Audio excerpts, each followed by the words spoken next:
আল্লাহ পাক রব্বুল আলামিন বলে, বান্দা তুমি দুনিয়াতে গিয়ে আমাকে কেমনে ভুলে গেলে? তোমার তো একদিন অস্তিত্বই ছিল না, তোমার নাম গন্ধ পর্যন্ত তোমার ছিল না।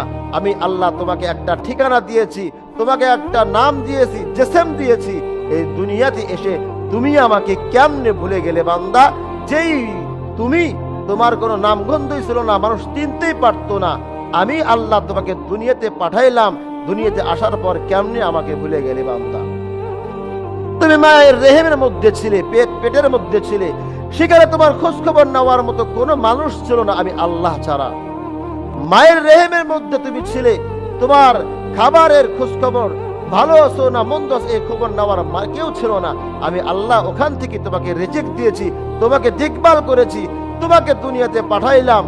দুনিয়াতে আসার পর তুমি কেমনে আমাকে ভুলে গেলা? দুনিয়ার লোভ লালসা সম্পদ তোমাকে কবর পর্যন্ত আল্লাহকে ভুলে দিবে।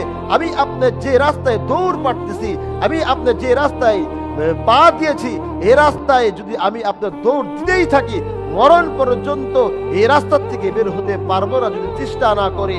আল্লাহ বলে, তোমাকে দুনিয়ার লোভ লালসা, টাকা পয়সা সম্পদ তোমাকে কবর পর্যন্ত আল্লাহকে ভুলে দিবে। তার মানে আমি আপনি যে দুনিয়ার লোভ লালসায় পড়ে গেছি, দুনিয়ার মায়ায় পড়ে গেছি। আরে বান্দা, দুনিয়ার মায়া অদ্ভুত ভয়ঙ্কর একটা জিনিসের নাম। যে ব্যক্তি এই দুনিয়ার মায়ায় পড়েছে, সে দুনিয়াও বরবাদ হয়ে গেছে, তার আখিরাতে বরবাদ হয়ে গেছে। কে বলে?